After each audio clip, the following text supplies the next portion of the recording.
Hey guys, how's it going? I'm here to do my small thoughts video on Mortal Shell. As you guys can see, I had just got done beating this game like 5 minutes ago. Still got the game running in the background. And this game, I'm just going to say this right now, this game is fantastic. It's not without its flaws, as every game, it's going to have some flaws. But this game is something else. With a very small development team by Symmetry, this game truly delivers. Atmospheric with great sound design. Combat feels amazing. It is a true homage to the Souls franchise while introducing a lot of mechanics that I think are unique to make the game feel fresh and different in a lot of ways. Even so much to the point that I don't even necessarily know if I want to call this so much as a Souls-like, as it's kind of its own thing in the third person RPG, action RPG type genre. Very, very good. I like the shell mechanic is an interesting mechanic for replacing the stats.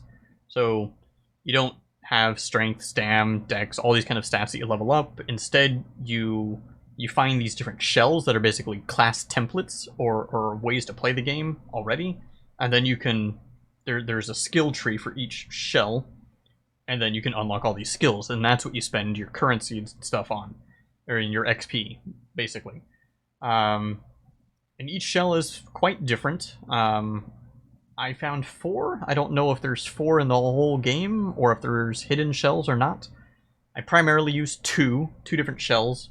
One that's a poison-based with very low defense, but has very high stamina, so he can attack a lot, and has he's able to like regenerate through poison.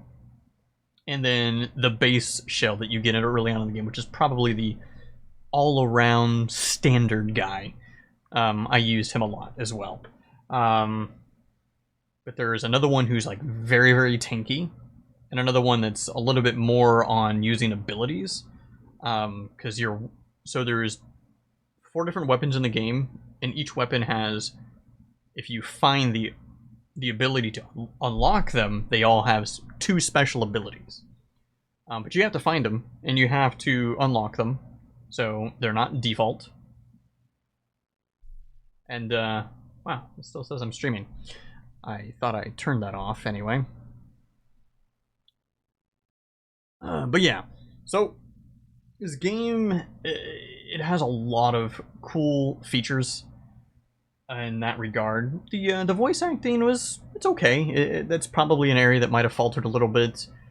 The game is on the shorter side. It took me around 17-18 hours to beat the game, and I was pretty thorough with a lot of things. I didn't upgrade everything, I didn't 100% it or anything like that, but I was pretty thorough in exploring all the areas, going out of my way and everything like that. And I also think I failed miserably on a lot of bosses. That kind of extended my time. The bosses were all pretty unique and different as well, which is really cool. There was a fair amount of variety in mobs, if you're counting all the different areas, but each area pretty much only had like 4 to 5 different mobs, maybe less than that on some of them. So, you can say that might have been like a down, like a negative perhaps, with monster variety. But, again, you gotta keep in mind, it's a $30 game, extremely small development team. This game came out of nowhere, and it's for what it is. This game is absolutely fantastic. I highly recommend it to anybody who is a fan of the Souls games, the fan of anything of like a third-person RPG action with a really dark gothic feel, and maybe even something a little more alien, to say to speak. Not necessarily alien as in like outer space, but something more foreign. That's a little bit different. Really, really good.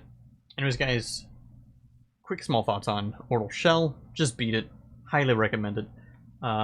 It is unfortunately, maybe not unfortunately, it depends on how you look at it. It is an Epic exclusive on PC, but it is available on PS4 and Xbox One if you prefer to play on console.